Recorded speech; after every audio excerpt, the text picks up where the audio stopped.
예수 십자가에 흘린 피로써 그대는 지키어 있는가. 더러운 죄 회개하는 능력을 그대는 삼으지 않은가. 예수의 보혈로 그대는 지키어 있는가. 마음속에 여러 가지 죄악이 깨끗이 지키어 있는가. 주 예수와 밤낮으로 늘 함께 그대는 행동을 하는가. 아무 때나 어디서나 그대는 십자가 붙들고 있는가. 예수의 보혈로 그대는 지키어 있는가. 마음속에 여러 가지 죄악이 깨끗이 지키어 있는가.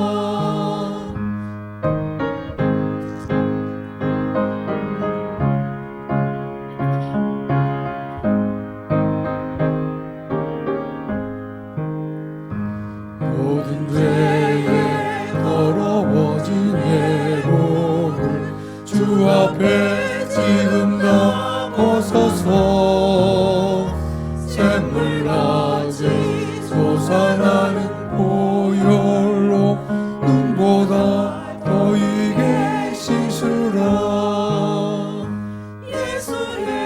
예수의 보혈로 그대는 씻기어 있는가. 마음속에 여러 가지 죄악이 깨끗이 지키어 있는가. 아멘. 할렐루야. 하나님께 영광의 박수 올려드리겠습니다.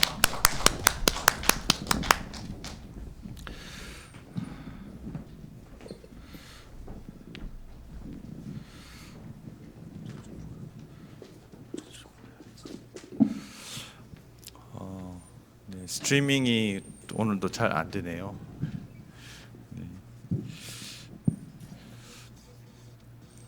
오늘 우리 요한 공동체에서 또 요한복음의 두 번째 표적의 말씀을 함께 그거 아니고 저 화면이 아닙니다.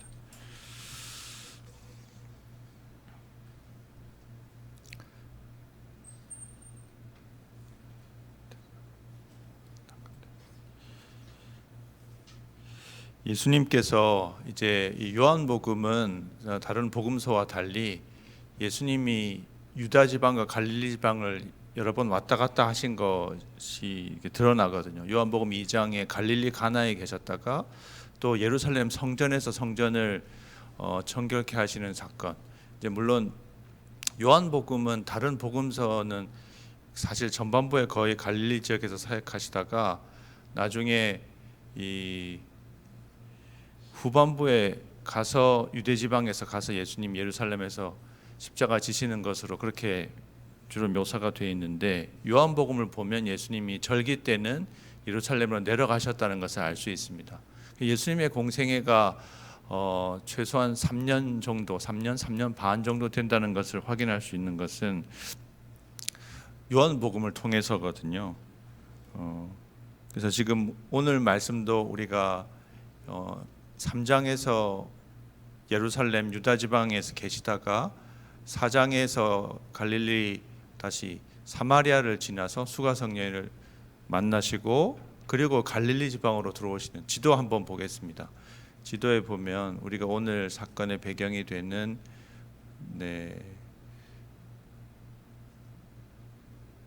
지도 특송 앞에 있습니다. 네, 여기 보면 남쪽의 유다 지방에서 사마리아를 거쳐서 갈릴리 지방으로 가시는데 지금 예수님께서 갈릴리 가나 지방, 갈릴리 가나는 나사렛에서 가깝고 예수님이 주된 사역하시던 사역의 거점은 가버나움이었거든요. 가버나움이었는데 오늘 배경이 되는 것은 가나와 가버나움입니다. 다시 갈릴리 가나에 이르셨다. 그 갈릴리 가나는 우리가 지난번에 살펴본 것처럼 2장에서 결혼식 혼인 잔치에서 물을 포도주로 만드는 기적을 행하신 곳이었죠. 근데 다시 이곳으로 가셨는데 지금과 달리 도보로 여행을 하는 그 당시에는 하루에 이동할 수 있는 거리가 기껏해야 한 20km 남짓, 뭐 25km 이 정도 갈 수 있는 거리거든요. 지금처럼 뭐 교통이 도로가 이렇게 편한 것도 아니고. 근데 이곳에 가버나움에 있는 왕의 신하에 대한 이야기가 나옵니다. 예수님 당시에는 예수님이 살아계실 때 왕이 예수님 어릴 때는 헤롯 대왕이 있어가지고 예수님을 죽이려고 했고 또 예수님이 지금 장년기화돼서 공생을 시작하실 때는 어떤 상황인가 하면 이 헤롯 대왕이 죽고 그 유다와 갈릴리 지방의 땅들을 로마 황제가 헤롯 대왕의 아들들에게 나누어 줬거든요. 그래서 헤롯 아켈라오가 이제 살아남은 세 아들 가운데 큰 아들인데 그 아들이 유다와 사마리아의 분봉왕이 됐다가 그가 백성들에게 원성을 사가지고 또 폐위되고 유다와 사마리아 지방은 총독이 직하라는 체제로 그렇게 바뀌게 됐죠. 그래서 예수님 당시에는 유다와 사마리아 지방은 이 총독 빌라도가 통치하고 있었고 그리고 갈릴리 지방을 다스리는 아까 저 북쪽의 갈릴리 지방과 그 건너편 요단 동편의 베레아 지방을 다스리는 왕이 헤롯 안티파스였습니다. 여기서 왕의 신하라고 할 때 이 왕은 헤롯 안티파스를 말합니다.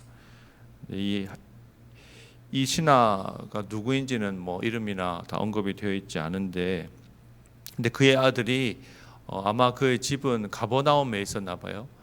근데 아들이 병 들어가지고 그가 이제 이미 예수님이 갈릴리 지방에서 기적도 많이 행하셨고 예수님에 대한 소문이 퍼져 있던 상태라서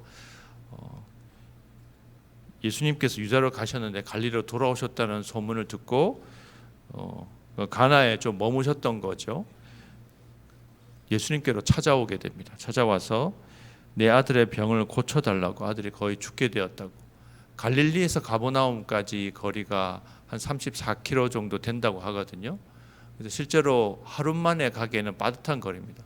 지금과 달리 지금은 다 어디나 도로에도 조명들이 있고 야간에 조명들이 있지만 전기가 없는 시대거든요. 여러분들 전기 없는 시대에 살아보신 분 계신가요? 네.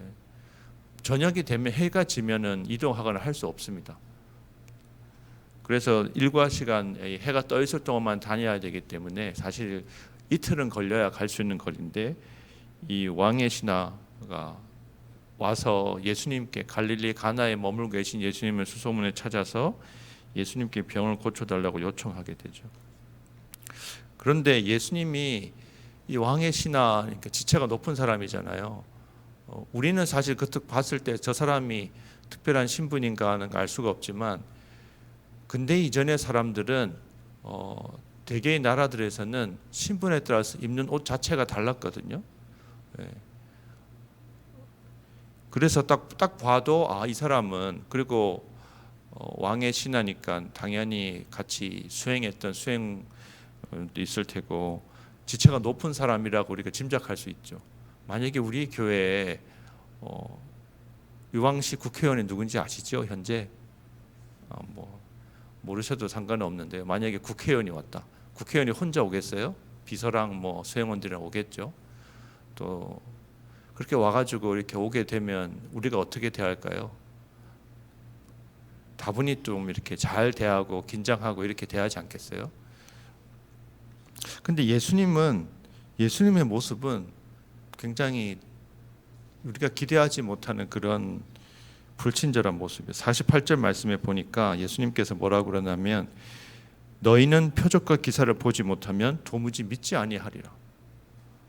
왕의 신하가 와가지고 자기한테 예수님께 내 아들 고쳐주세요. 다 죽게 됐습니다. 이게 절박하게 구했는데 예수님의 반응이 그거예요. 너희는 표적과 기사를 보지 못하면 도무지 믿지 못하는구나. 국회의원이 와가지고 자기 아들이 아프다고 좀 기도 좀 해달라고 그러는데 제가 만약에 그런 식으로 말했다 그러면 어떻게 했어요? 어떻게 왜 저러냐? 당연히 그러시겠죠. 예수님은 종종 우리가 말씀에서 보면 예수님은 종종 퉁명스럽고 불친절하고 우리에게 그대로 잘 우리의 마음을 받아주고 이해하는 것처럼 보이지 않을 때들이 있습니다. 근데 예수님이 요한복음에 보면 예수님과 대화를 나누는 사람들을 예수님은 다 우리가 이 앞에서 살펴보지 않았지만 니고데모를 만날 때도 그렇고 니고데모도 그 당시에 사내리인 공의회 의원이니까 국회의원 같은 분이고 굉장히 학식이 뛰어난 사람인데도 예수님이 뭐 지금 30대인데 니고데모에게 뭐 면박을 주시거든요. 사마리아 여인을 만났을 때도 예수님은 여인이 종교적인 자기 열심을 보이느라고 우리가 어디서 예배하는 게 맞겠습니까? 사마리아인들은 그리심산에서 예배해야 된다고 그러고 유대인들은 예루살렘이라 그러는데 과연 어디에서 예배하는 게 맞습니까? 그랬을 때 예수님은 반응이 네 남편을 데려와라 그러시면서 사생활을 캐묻는 거예요. 여러분 처음 만났는데 누가 여러분의 사생활 여러분이 드러내고 싶지 않는 요즘에 뭐 그런 것들을 묻는다고 하면 여러분 어떻게 느끼시겠어요? 예수님은 사람을 당황스럽게 하시는데 재주가 있는 분 같아요. 실제 예수님 우리가 현실 속에서 만약에 직접 만난다면 우리가 예수님 때문에 당황할 일이 많을 겁니다. 근데 그렇게 하시는 이유가 있거든요. 예수님이 이 수로보니게 여인, 이방 여인 마가복음 7장에 나오는 그 사건에서도 예수님이 얼마나 퉁명스러우신지 자기 딸이 병들어서 귀신이 들렸으니 고쳐달라고 왔는데 예수님이 그 딸한테 그 여인한테 뭐라고 말했어요? 주인의 상에서 자녀의 떡을 취해서 개들에게 주는 것이 합당하지 않다.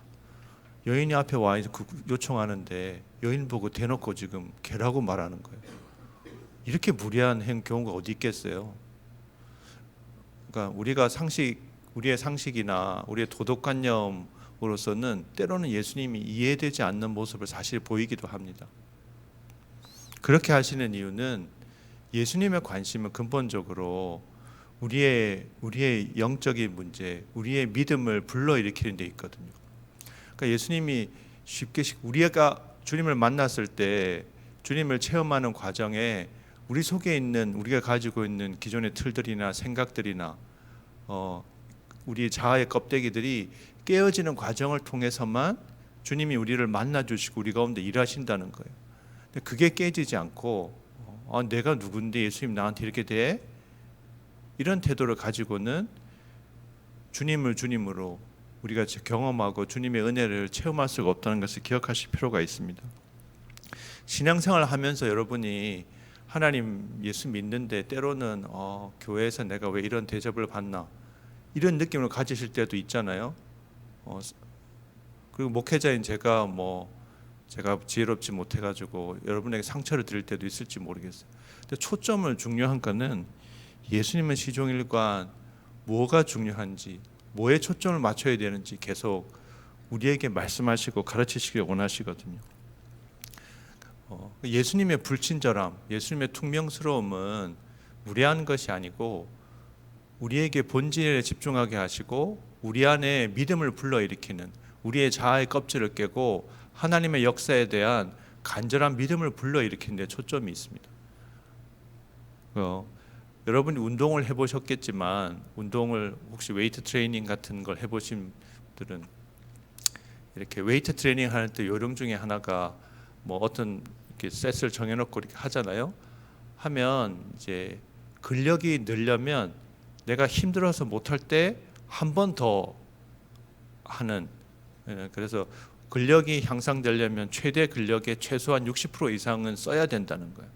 우리 안에 하나님이 이 잠재력을 주셨는데 그게 껍질을 깨는 수고와 노력, 내가 도저히 못하겠다 근데 한 번 더 하는, 이게 있을 때 우리 가운데 이 근력의 향상이 있거든요. 우리 육체도, 근데 우리 영혼도 마찬가지인 거예요.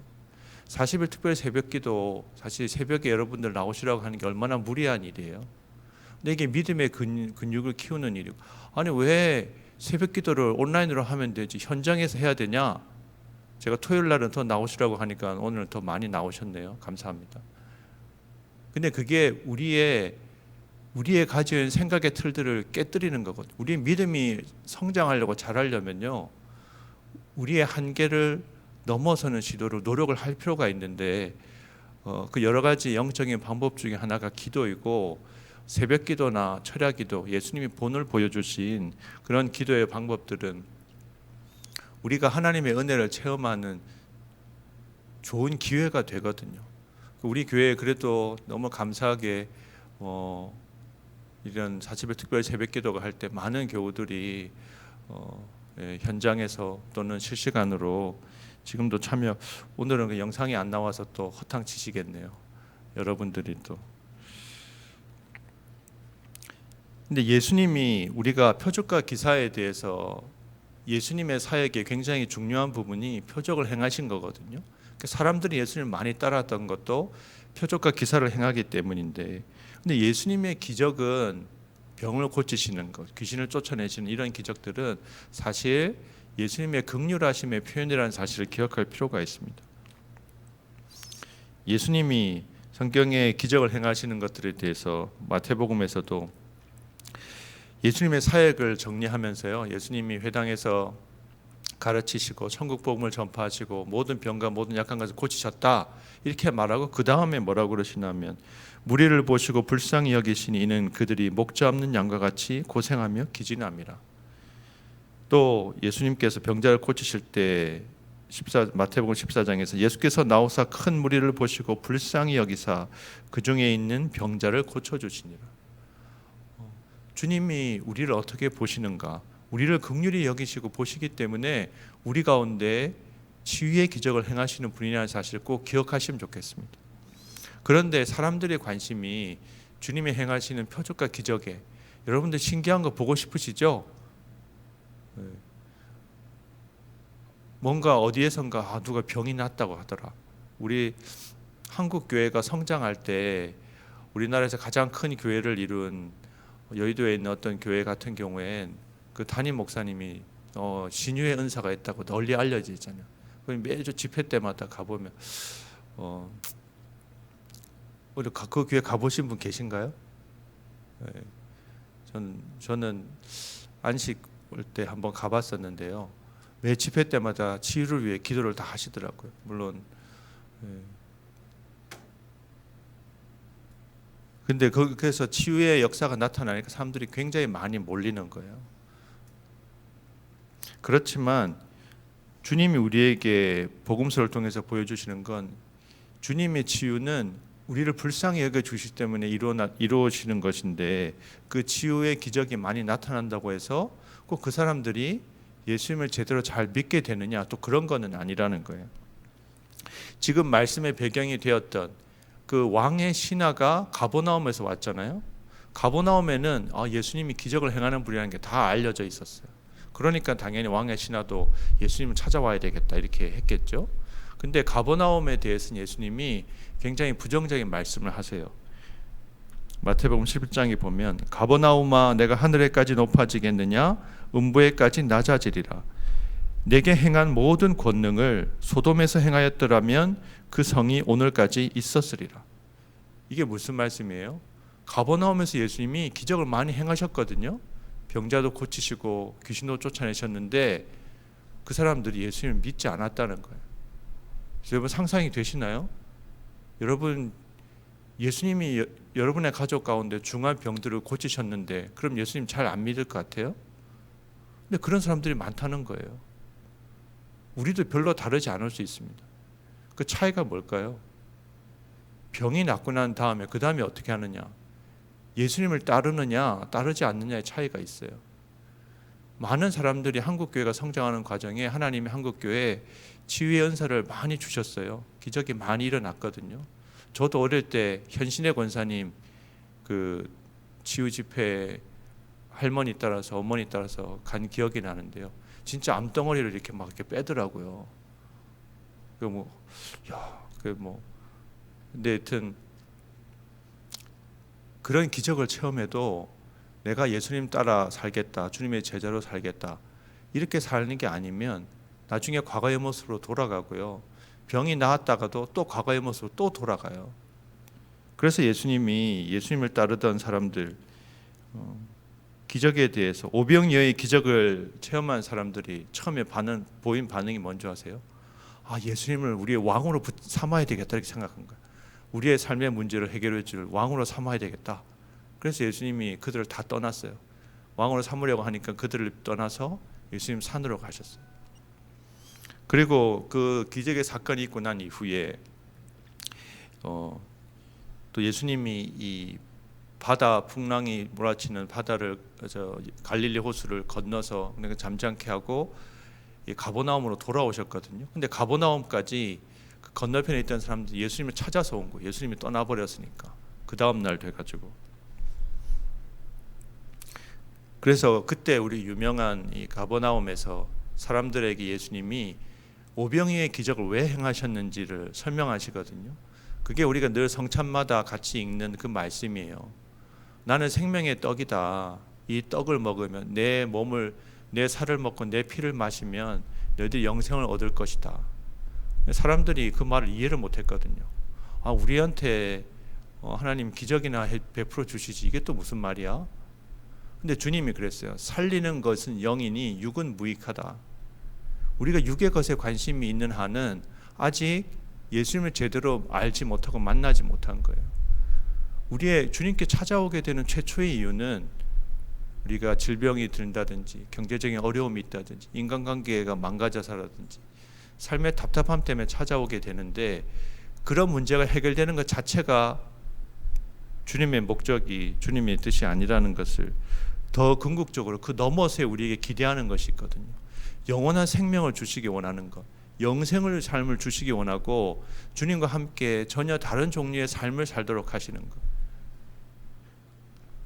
예수님이 그들에 대해서 이렇게 말씀하세요. 내가 진실로 진실로 너에게 이르노니 너희가 나를 찾는 것은 표적을 본 까닭이 아니요 떡을 먹고 배부른 까닭이로다. 요한복음에서만 표적이라는 단어가 세메이온이라는 단어가 사용되거든요. 세메이온이라는 단어는 그냥 우리가 생각하는 상식을 뛰어넘는 기적을 말하는 것이 아니라 예수님이 누구신지를 우리에게 알려주는 말씀이라는 거예요. 우리가 물이 포도주로 바뀌는 그 표적을 봤을 때 그걸 첫 번째 표적인데, 그 표적은 우리 인생의 기쁨을 회복시켜 주시는, 우리 삶의 질을 물과 같은 인생을 포도주처럼 맛이 있고 색깔이 있는 인생으로 바꿔 주신다는 것을 우리에게 가르쳐 주는 건데, 그냥 예수님 잔칫날에 떨어지면은 예수님 포도주를 공급해 주시는구나 이렇게만 생각하면 안 된다는 거죠. 그래서 기복신앙으로 머물러 있으면 문제라는 거예요. 기복신앙은 아주 어린 신앙이거든요. 기복신앙 자체가 어린 신앙, 거기서 머물러 있지 않고 주님을 따르고 주님의 마음을 품고 주님의 일들을 감당하기까지 나아가야 된다는 거예요. 예수님이 그들에 대해서 요한복음 6장에서 이렇게 말씀하세요. 오병이의 기적 이후에 예수님의 사역이 더 막 사람들이 더 많이 몰려든 게 아니고 사역이 더 쪼그라들었어요. 왜 그런 줄 아세요? 예수님이 이렇게 말씀하세요. 그러나 너희 중에 믿지 아니하는 자들이 있느니라 하시니, 예수께서 믿지 아니하는 자들이 누구며 자기를 팔 자가 누구인지 처음부터 아심이로라. 이르시되 그러므로 전에 너희에게 말하기를 내 아버지께서 오게 하여 주지 아니하시면 누구든지 내게 올 수 없다 하였노라 하시니라.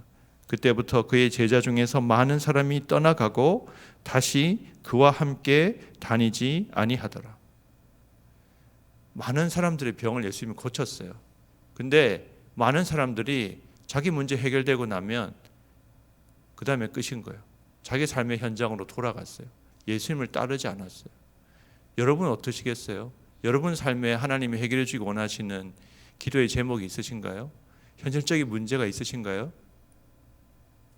근데 우리가 예수님이 이 사건을 통해서 사실 왕의 신하는 어떻게 보면 왕의 신하한테 직접 대놓고 사실 말씀하신 거라고 우리가 볼 필요는 없거든요. 왜냐하면 복수형으로 말씀하셨으니까. 예수님의 관심은 거기 있는 제자들에게 다시 한번 진리를 전하시고 깨우치시는 기회를 주시는 건데, 주님을 따라가는 것, 표적을 경험하면 표적을 구해서 표적을 얻은 다음에 주님을 따라가야 돼요. 근데 주님을 따르지 않으면 다시 돌아가요. 치유가 다 원점으로 돌아간다는 걸 기억하시면 좋겠습니다. 신하가 예수님 이렇게 말씀하시니까 신하로서 이게 무슨 말이야? 좀 당황했을 수도 있겠죠. 자기가 뭐 어떻게 했다고 예수님 이러시나. 근데 지금 절박한 사정이 있으니까 예수님께 요청합니다. 내 아이가 죽기 전에 내려오소서. 죽기 전에 내려오소서. 우리가 주님에 대해서, 그러니까 주님이 하신 일들을 보면 굉장히 때로는 왜 이렇게 느리게 일하시나 답답할 때가 많이 있거든요. 예수님 재림하신다고 그랬는데 아니 2000년이나 된 예수님 재림 안 하시지 않냐, 예수님 거짓말하는 거 아니냐, 이렇게 생각하는 사람도 있을지도 모르겠어요. 근데 왜 재림이 지체되는가 하면 주님이 한 사람도 멸망치 않고 다 구원받기를 바라시기 때문에. 모든 사람들이 구원받지 못합니다. 많은 사람들은 넓은 길로 가요. 편안한 길로 가고 그렇게 예수 믿어요. 근데 좁은 문으로 들어가라고 말씀하셨거든요. 재림에 대해서도 주님이 그렇게 때와 기한은 너희 알 바 아니다 말씀하셨어요. 하나님 언제까지 기도해야 됩니까? 우리가 언제까지 기도해야 돼요? 우리 언제까지 기도해야 돼요? 네, 기도 응답 받을 때까지 계속 기도해야 돼요. 주님이 응답하실 때까지. 우리의 목적은 내가 원하는 것을 이루는 게 아니에요. 주님을 따라가는 거고 주님의 제자가 되는 거고 주님이 영광을 나타내 보이시는 거예요. 그랬을 때 주님이 뭐라고 말씀하시냐면 가라, 내 아들이 살아있다 이렇게 말씀하세요. 이게 무슨 말이에요? 신하는 분명히 다 죽어가는 아들의 모습을 보고 절박해서 찾아온 예수님이 가라 이렇게 말씀해요. 같이 가자고 그랬는데 예수님이 안 가신대요.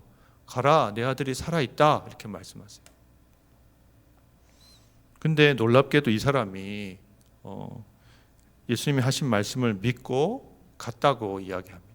그래서 집으로 이제 돌아가는데 그 과정에 종들을 만났는데 종들이 그러니까 이 주인에게 찾아온 거죠.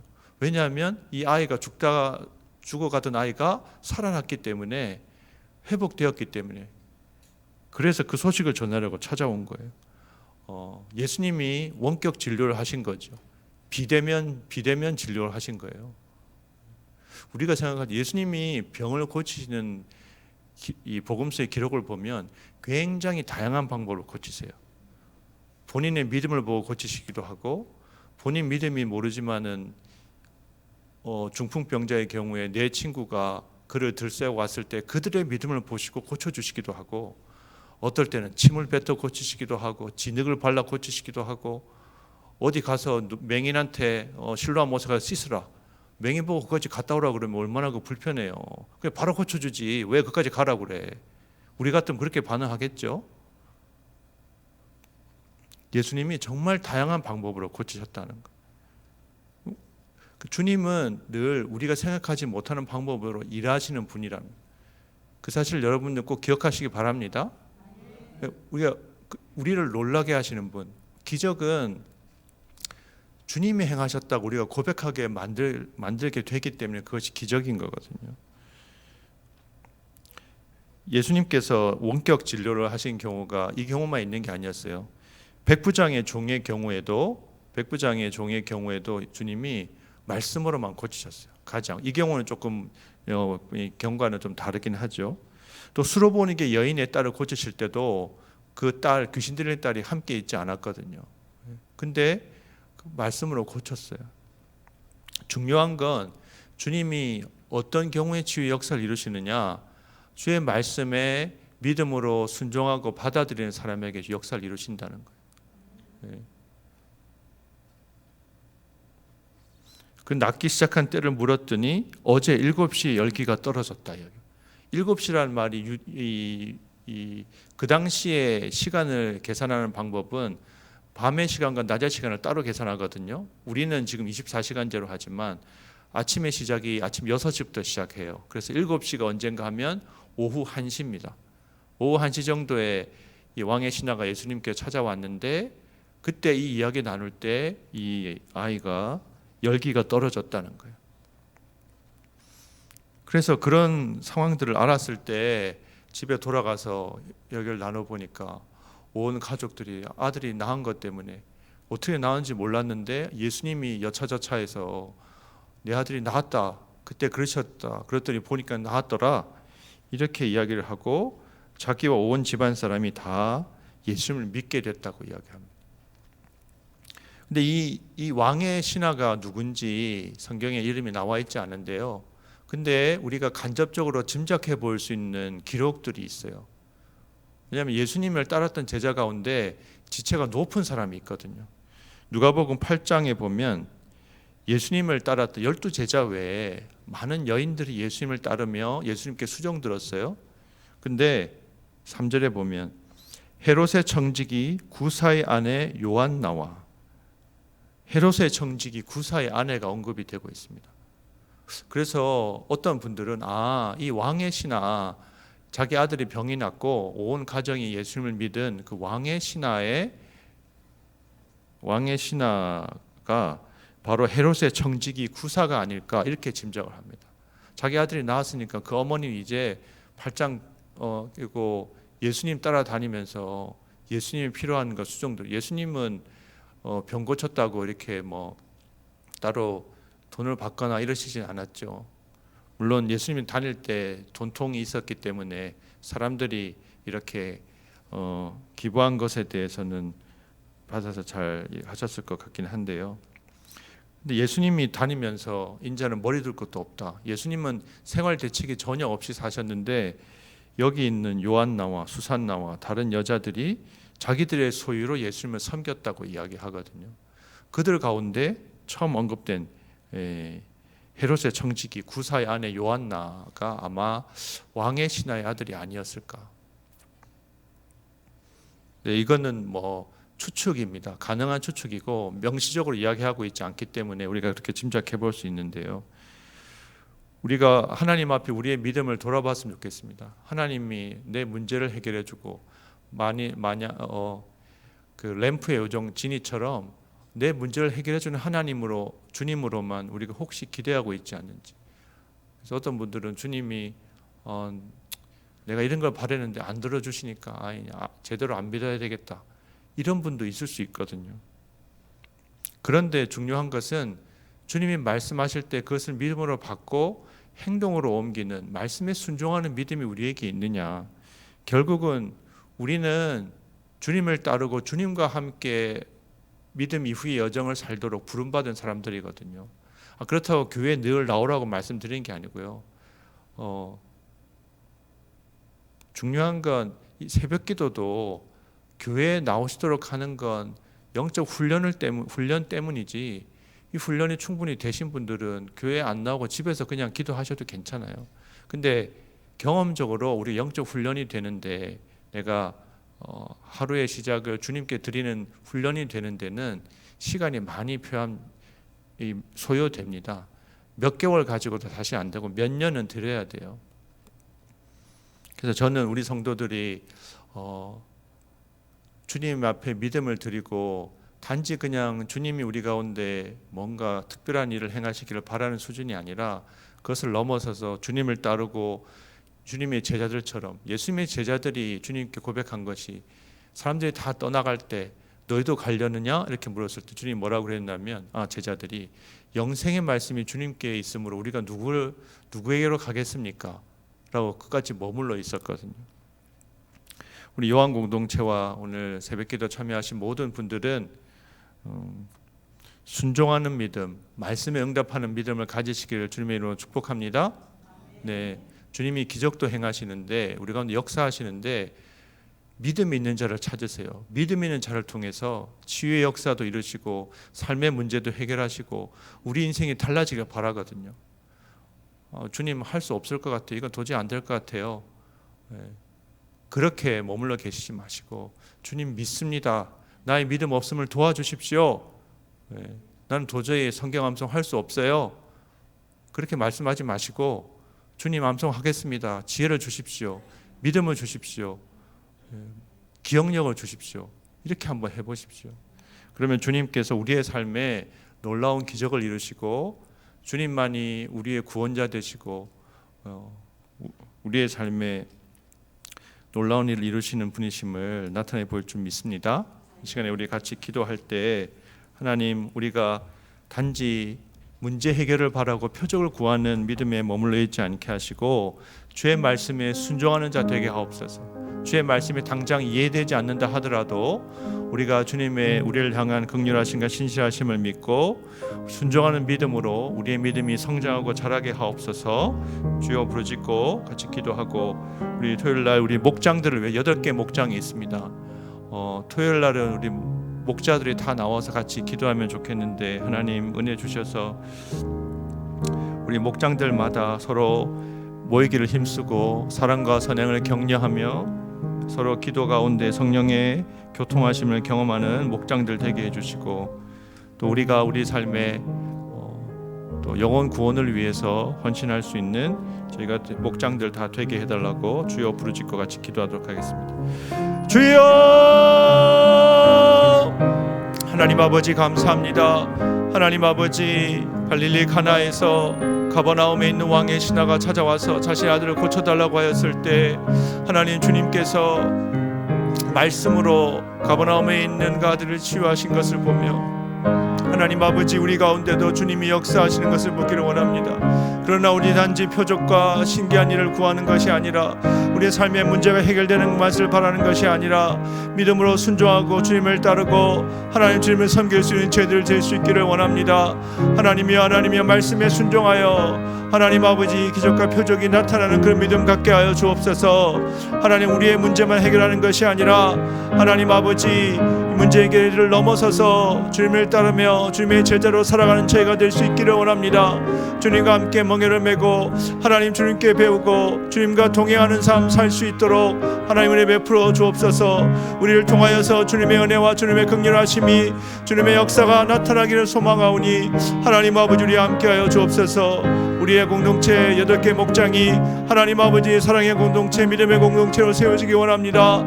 하나님이여 모이기를 힘쓰게 하시고 하나님 잃어버린 영혼을 구원하기 위해서 하나님 아버지 기도하며 헌신하게 하시고 하나님 아버지 주님의 사랑의 띠로 하나님 묶어지는 성령의 공동체 될 수 있도록 우리 목장 한 목장들마다 주님 은혜 주시고 저렇게 함께하여 주옵소서. 하나님 아버지 감사합니다.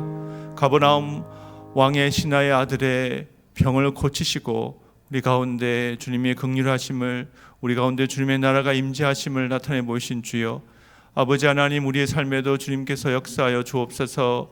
아버지, 주의 말씀에 순종함으로 순종하는 자에게 주님의 표적과 기적이 나타난 것을 경험하게 하여 주시고 하나님, 그래서 주님 영광 받아주시고 우리가 주님의 제자로서 하나님 아버지 주님 사랑하고 섬기며 살아가는 저희가 될 수 있게 은혜 베풀어 주옵소서.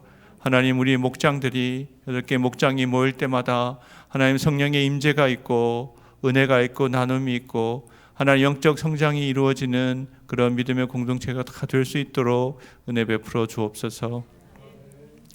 이제는 우리 주 예수 그리스도의 은혜와 하나님 아버지의 무한하신 사랑하심과 성령의 교통하심이 말씀에 순종하는 믿음으로 주님의 놀라운 기적과 표적을 체험하기를 소망하는 주의 모든 백성들 머리 위에, 가정과 사업 위에, 조국 대한민국과 전 세계에 흩어져 있는 선교사님들의 사역과 독재로, 전쟁으로, 환경오염으로 고통받는 사람들과 피조세계 위에 이제부터 영원토록 함께 하실 것을 간절히 축원하옵나이다. 아멘.